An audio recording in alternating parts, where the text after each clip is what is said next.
ভিতরে আসো। আর দেখো এটাই ভাড়ার জন্য ফাঁকা আছে। মাত্র 2 দিন আগে আমি রং করিয়েছি। সাহেব ঘর তো ঠিক আছে, কিন্তু আশেপাশের মানুষজন তো ভালো। হ্যাঁ নিশ্চিন্তে থাকো, আশেপাশে সবাই ভালো। ঠিক আছে সাহেব, ভাড়া কত দিতে হবে?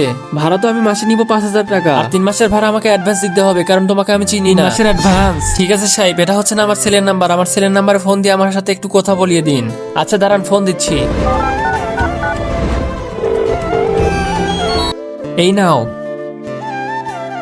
হ্যালো হ্যালো বেটা, আমি ভাড়ার জন্য ঘর পেয়ে গেছি। আচ্ছা মা, ঘর পেয়েছো, এটা তো অনেক ভালো সংবাদ। কিন্তু বেটা সে তো 3 মাসের অ্যাডভান্স আছে। কি 3 মাসের অ্যাডভান্স? আচ্ছা আমি মালিকের সাথে কথা বলে জানাচ্ছি। আচ্ছা বেটা ঠিক আছে। মালিক গ্রাম থেকে আমার ফোন দিয়েছিল, 15,000 টাকা অ্যাডভান্স লাগবে। 15,000 টাকা? আচ্ছা ঠিক আছে, কাল পর্যন্ত অপেক্ষা কর। ঠিক আছে সাহেব। হ্যালো মা, আমি কালকে টাকা পাঠিয়ে দেবো। ঠিক আছে বেটা, কালকে পাঠিয়ে দিস। নিন সাহেব, আমি কালকে আপনাকে অ্যাডভান্স দিয়ে দিব। ঠিক আছে, আমি কালকে এসে টাকা নিয়ে যাব। মালিক তো এখনো আসলো না, আর আমার ফোন তো বন্ধ হয়ে গেছে। আমি আমার সাথে কথা বলবো কি করে? দাও ভাড়া টাকার অ্যাডভান্সটা এখন দাও। সাহেব আমার ছেলের কাছে ফোন দেন, দেখেন কি বলে। আপনার আঙ্গুলটা কি সত্যি পচে যাবে আমার এই পবিত্র কোরআনকে একটা লাইক, একটা কমেন্ট আর একটা শেয়ার করলে? তোমার ছেলের ফোন তো বন্ধ বলতেছে।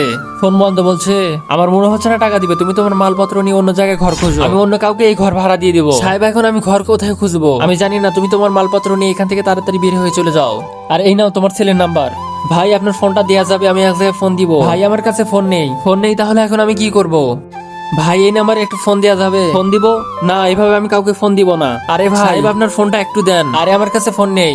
বন্ধুরা ভিডিওতে লাইক করে কমেন্ট বক্সে জানাও এই ছেলেটা তার মায়ের সাথে কিভাবে কথা বলবে।